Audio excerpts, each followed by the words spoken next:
Razwan Crookshank, your one and only Move Swiftly speaker, checking in for a daily Move Swiftly thought, giving you a perspective on teamwork that you will not get anywhere else. Also teaching you to not to rise to the occasion, but fall to your level of preparation, folks.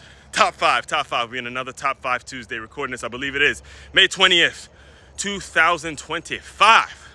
And we have another, been over a year now, Top 5 Tuesday, breaking down a Top 5 Tuesday. Today, or this week, I should say, we're talking all about worldview. And before I get into Top 5 Tuesday, top 5 ways, basically, we're going to be breaking down the top 5 ways to cope with folks who have a conflicting worldview as yours. And I'm gonna be breaking it down in the live stream later, so stay tuned for that.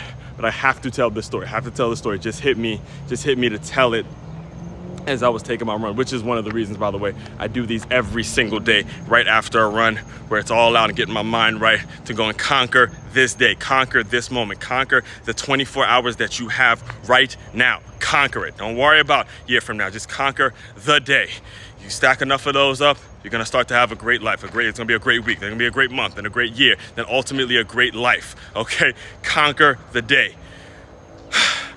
In order for me to break it down, I have to tell the story. All right. So one of the things, again, a lot of you regular listeners know this about me, but I spent 4 years being a boxing trainer, and I was blessed enough to have some great clients, some great members come in. They were clients / members, and myself and the reason I was able to last as long as I did was because I had great members, and the co-workers I had, they had opposite worldviews of mine. At least the co-workers I spent the most time with. Now, not all of them did. Some of them I did actually connect with. Actually, 2 of them I included in my second book, Make Your Move. Shout out to Nicole and Octavia, who were former female basketball players turned boxing trainers, and I interviewed them for my second book. But the majority of time was spent with 2 folks that one was the owner, one was the colleague that I spent the most time around, and our worldviews were opposite, right? You know, when I say opposite, I mean the guy would show up late every single morning. The person who was supposed to be there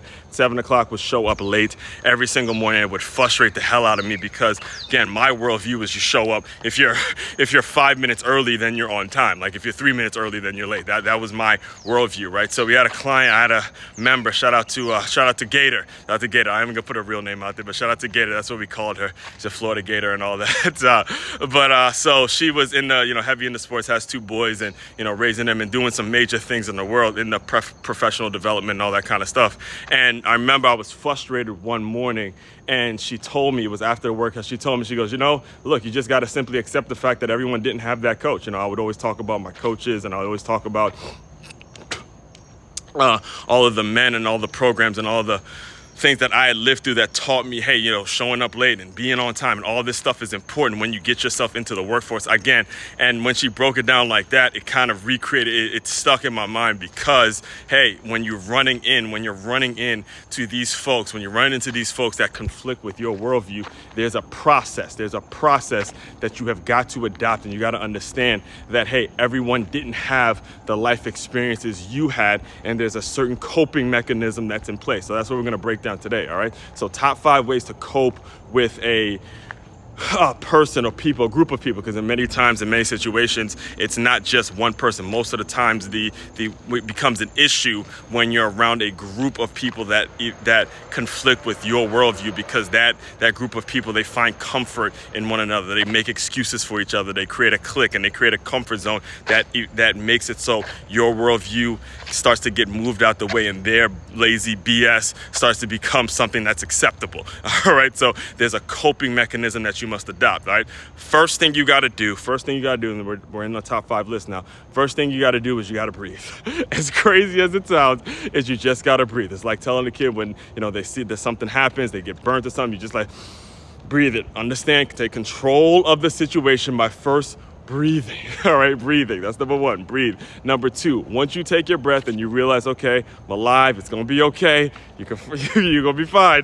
Number 2 is speak calmly. Speak calmly because you're a little emotional mentally. It's taking you some time to get yourself to a place where you can start to speak to someone in a calm manner. Number 3, Empathize. Make sure you are being empathetic. I know this is a challenge, but being empathetic is important because you got to understand the same way you've adopted your worldview is the same way they've adopted theirs. There was not much control over who they learned from growing up and where they were in the programs that they were part of and all that kind of stuff.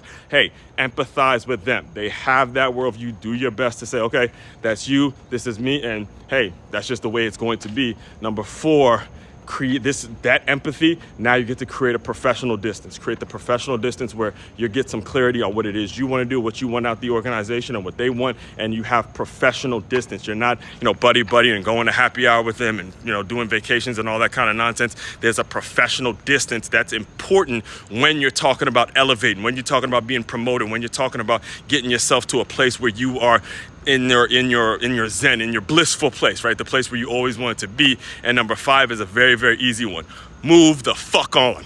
Move the fuck on. When you do 1 through 4 the right way and you learn to cope with it, you learn to breathe, you learn to speak calmly, you learn to empathize, and then you learn to create a professional distance. Guess what? You do it well enough and you do it in a quick manner, you can move the fuck on to better, bigger and better things. Plain and simple, all right? So that's Top 5 Tuesday. As always, I'll be breaking it all down later on in the live stream. Make sure you tap in there. Main website to check out to dive deeper into all the work I'm doing. It's makeyourmove.com. That's MakeYamove.com. One-stop shop for your teamwork and your self-development needs.